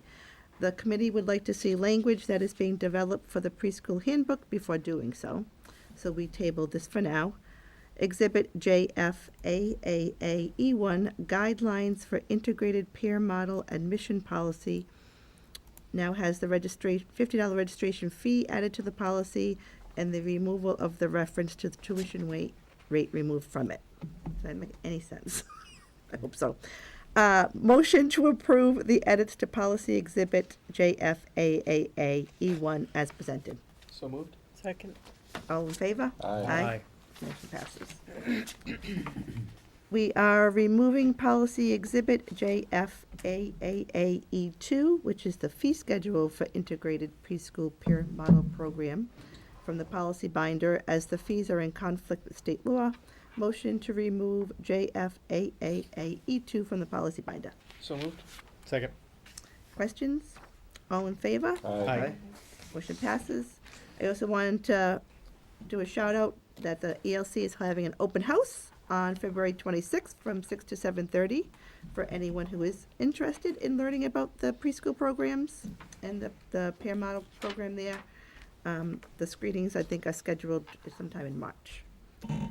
We looked at policy JIB, student involvement in decision-making.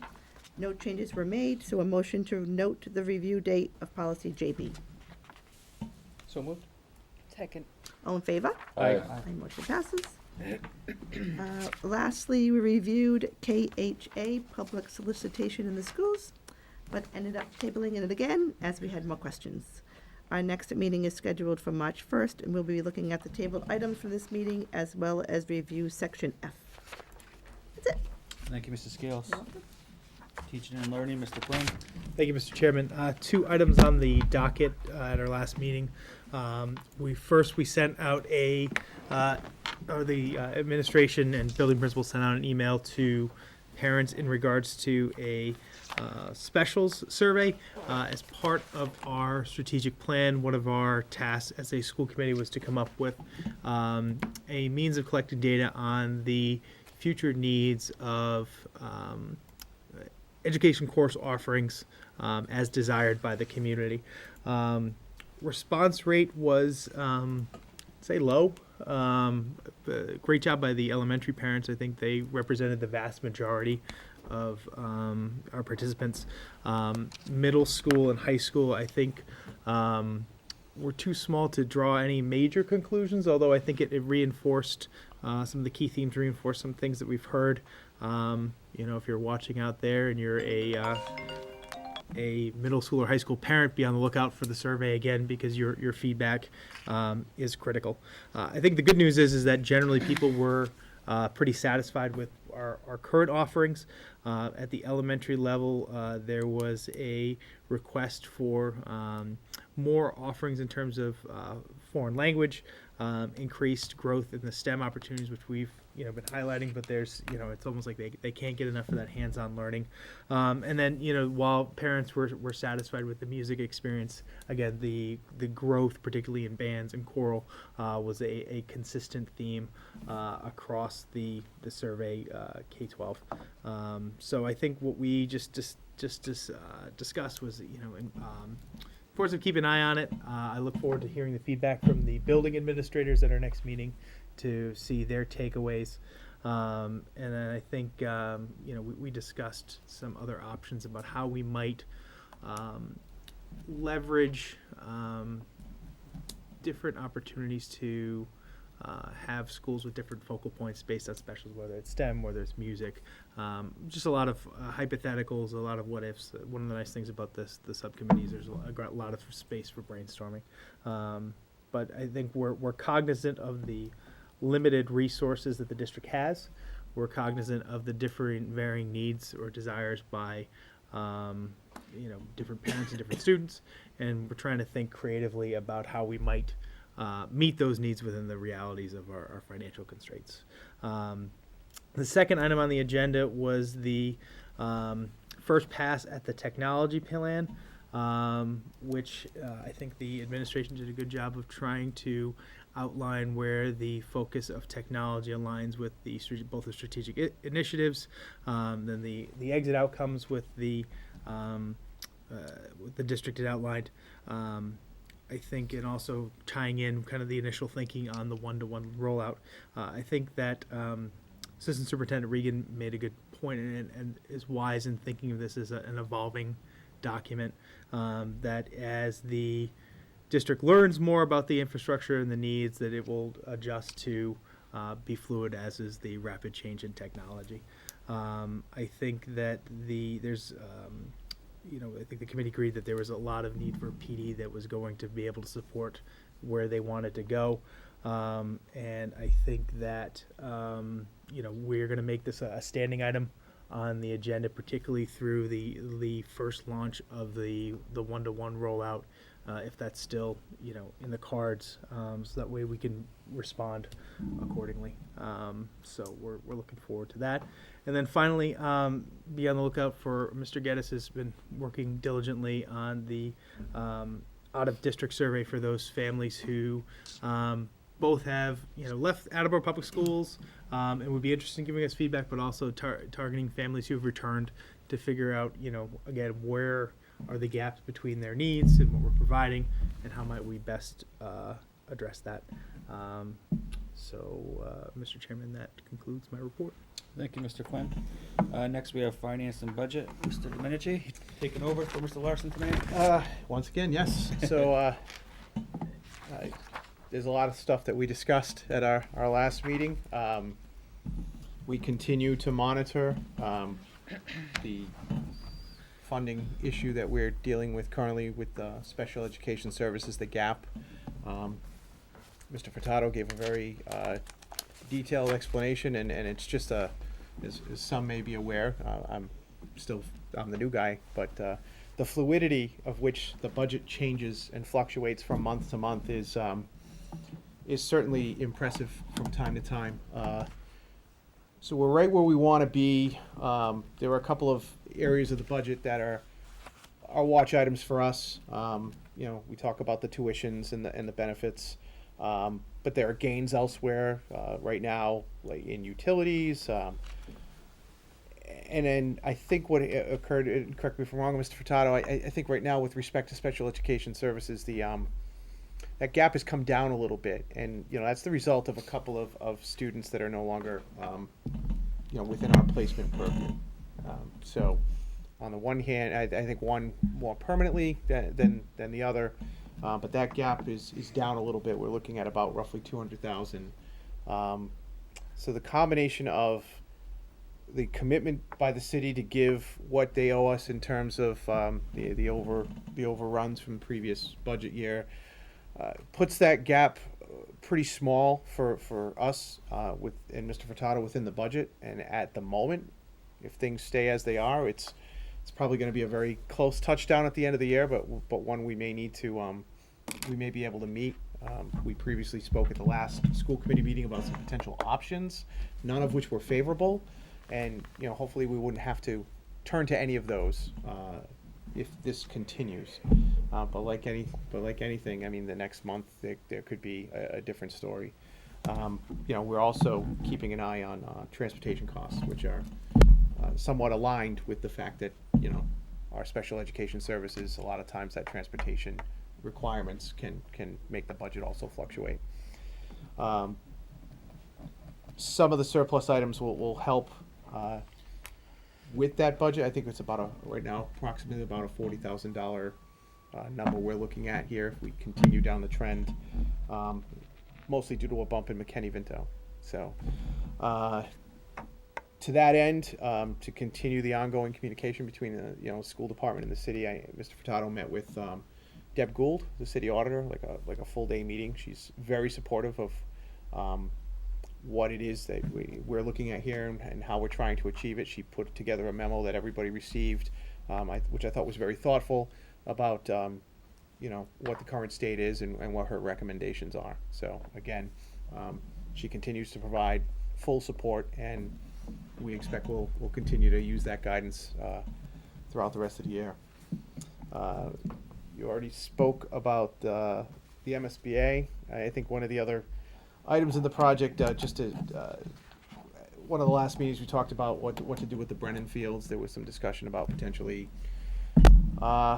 making more use out of them and building out more turf, more multi-use in that area to kind of help, I think, quell some of the usage on the fields that we're going to be building. But as we started going into it and as the presentation came in, it had the appearance of being a cost that would be kind of high and that we'd have to make some decisions on the project as a whole.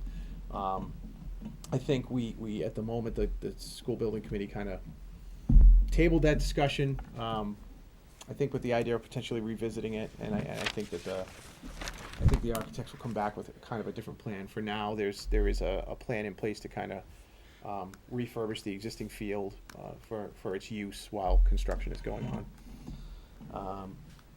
What else do we have here? A couple of other items here. I mean, you didn't quite steal my thunder, Mr. Superintendent, but the RFPs are out for bid, and I think sometime this week we'll probably get some submissions for the Coelho boilers. The city has been made aware about this item and also the boiler at the high school. We are looking for reimbursement. As Mr. Sawyer mentioned, Mr. Furtado, Mr. Sawyer, and others met with the mayor, the budget director, the treasurer to talk about Brennan and Wamsutta to see if potentially there was bonding capacity to address the issues there without going through the MSBA. I think we tried to go through the MSBA and we were not successful. There were other more pressing needs, so the city is at least listening to and trying to look at other options for us. And as mentioned, the city did give the go-ahead to look at performance contracts as a way of potentially addressing some of the larger capital improvement projects, maybe all at once.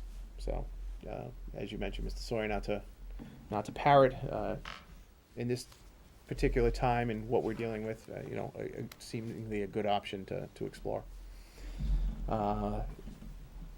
We have several other items to bring to motion, but Mr. Geddes, you have a question. Yeah, Mr. Furtado, regarding the roofs, have we made a decision as to whether or not we're going to take another crack at the MSBA, or? We haven't. We're waiting for a conversation to take place between the city and the organization. They would advise us to go forward that way. Okay. Thank you.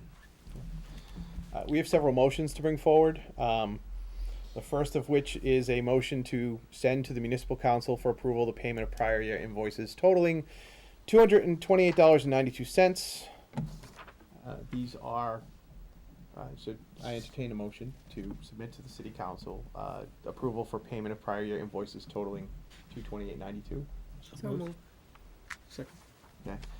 These were 3 language translation services invoices that just came in very late. So, all those in favor?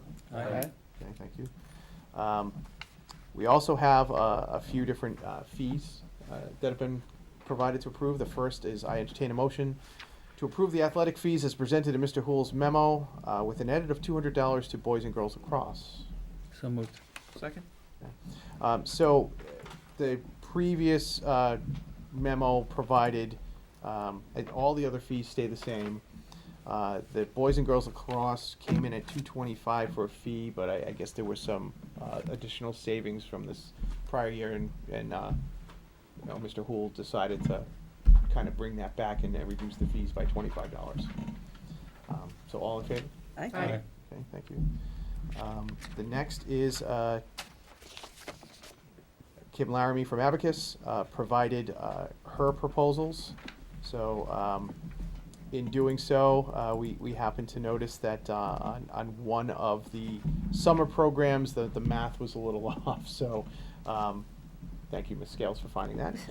So where it said $185, it really was meant to be $190, which includes the 5 days plus the registration fee. So I entertain a motion to approve the proposed increases from Kim Laramie for Abacus with the edit of $190. So moved. Second. All in favor? Aye. Okay. We also have the motion to approve the fees for the teen parenting program. So in this particular, the fees essentially stay the same with the exception of one. For the infant program, the current daily reimbursement rate per the Department of Early Education and Care is $59.24 a day, and their current program rate is $55. So, Ms. Lynch Maldonado was looking to increase the rate $3 to $58 a day to get it a little bit closer in line. So I entertain a motion to approve the fees for the teen parenting program as submitted. So moved. Second. All those in favor? Aye. Okay. One other item that we talked about but did not take out of committee, the administration provided some comparative analysis with respect to transportation fees for the local areas, with the potential of a recommendation which at the moment would increase some fees. That was met with quite a bit of resistance from the subcommittee. We're tabling the discussion at the time being.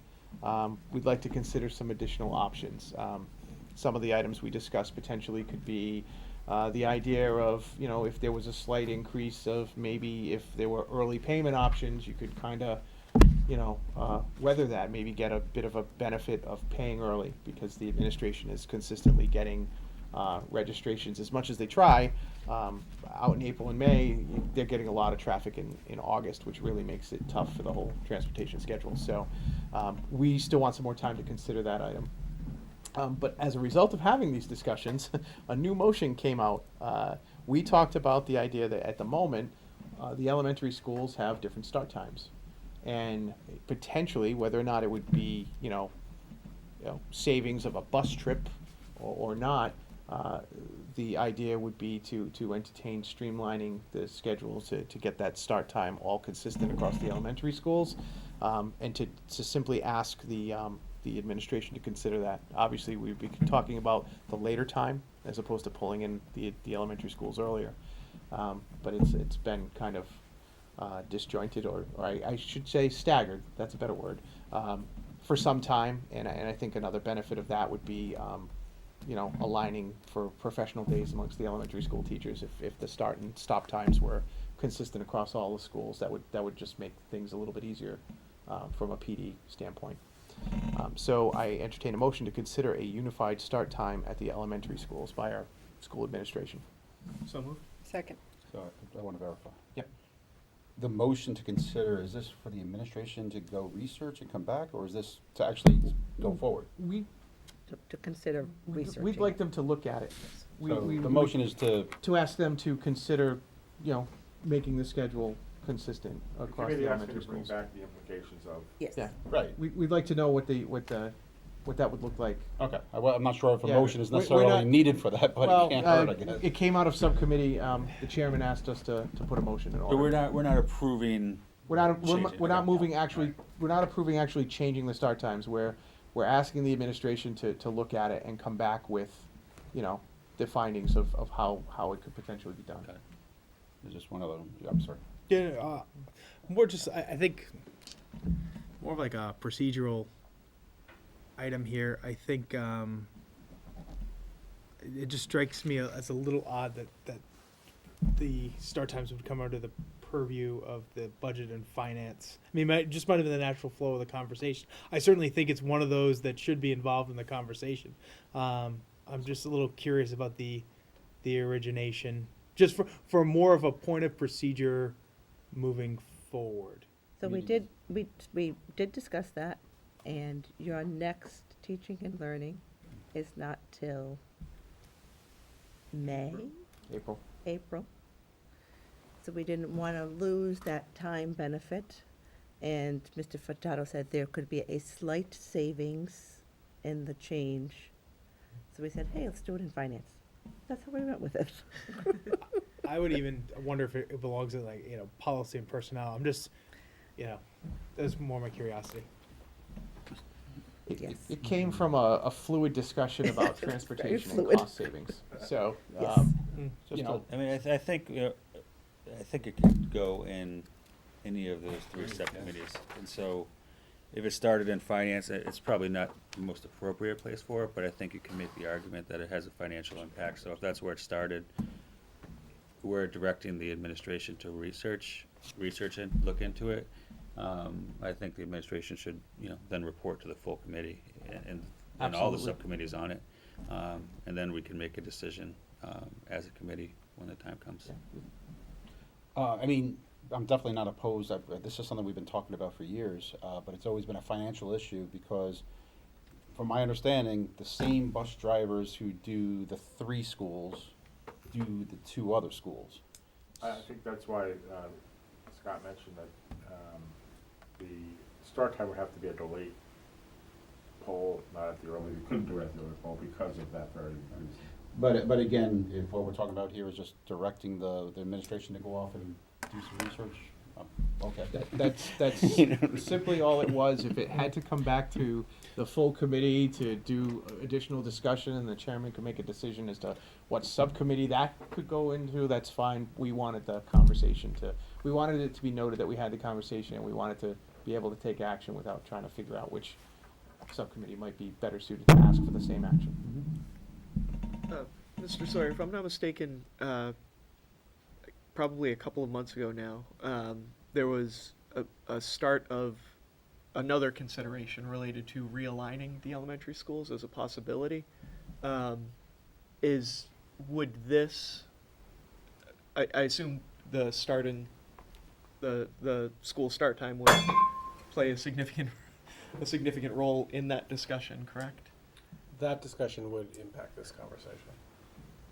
But the reason that it's being But brought this- forward now is that the change would happen well before that possibility. This conversation can happen independent of that one. Okay, thank you. I would suggest respectfully that assuming that we pass this, the administration do the research, they do the research on the other issues with the elementary school, and then present to policy and personnel. Because the unifying the schools, or, you know, the age ranges at the schools is a policy and personnel issue. They meet monthly. I have the first report to that subcommittee, would be my suggestion, for what it's worth. And just, I want to be clear, particularly for Mr. Medici, I don't think that there was anything like underhanded or anything like, you know, I know it was just more of like a clarification, just in terms of it struck me as personally odd. I didn't take it that way, Mr. Good, I Quinn. just wanna be just abundantly wanted to. clear. We were debating that topic at subcommittee, saying, should it come out of here? Well, it's being discussed here. Let's bring it in front of the full committee and let's have a discussion about it. If we think the motion should come from somewhere else, we've at least had some floor time with it. We'll blame Bill, he's not here. That's what I He said. also said that too, yes. Yes. So, is there any further discussion? Okay, all those in favor? Aye. Any opposed? Okay, next meeting is scheduled for March 6th, and that concludes our Thank you, business. Mr. Domenici. That includes all the items on our business agenda tonight. All we have left is open forum. Is there anyone who would like to address the committee as at open forum? Mr. Furtado, there's no one back there, is there? No, there isn't. All right, I'm gonna close open forum. Entertain a motion to adjourn. So moved. Second. All in favor? Aye. That's the one you guys Something else will for like. your agenda, right?